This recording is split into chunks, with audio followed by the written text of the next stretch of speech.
We all know this. We see it in the data, we see it in the field, we see it in feedback from MSPs themselves. Delivery models are getting lighter on labor and heavier on outcomes, automation, and orchestration. And that shift changes the MSP's role in some really critical ways. Number one, MSPs acting as kind of translators. Most AI failures don't come about because of technical failures. They're integration failures. They're organizations that failed to fit AI into a real workflow, into a real team environment, and hold it accountable in a real meaningful way. MSPs sit in a very unique position to be able to bridge the gap between executives and systems, to be able to bridge the gap between humans and AI bot agents or agentic AI agents. They sit in between policy, intent, and operational reality, right?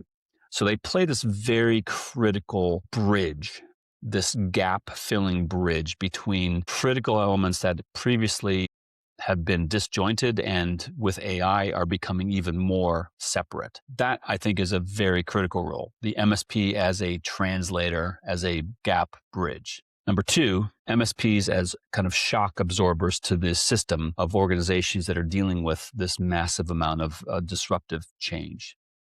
So AI doesn't hit every role quite the same way. It's not very even.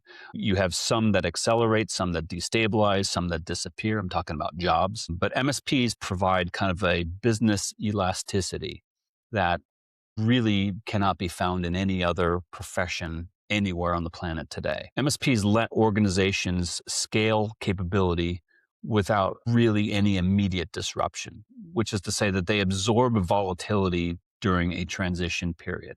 How do they do that? They give an internal team time to reskill instead of being displaced overnight by coming in and providing people, technology, process, that which never existed or didn't exist at scale inside the organization. They can provide that elastic benefit by being an outsourced organization coming in and providing, again, not that data center technical role, but providing that more business function role that really gives that organization a lot of breathing room to be able to deal with a difficult period where they're going through massive internal change. Third, MSPs as governors of AI in production. And I'm a big believer in this ongoing role for managed service providers because, as I said earlier, AI is not something that is just going to exist out there and be allowed to run ungoverned, unwatched, unmanaged. It's going to be managed by somebody. And most organizations are not going to have the skill sets required to do that management internally. They may set policy, they may understand at a high level what they want to accomplish, but they may not really have the ability or the people internally to do that at scale.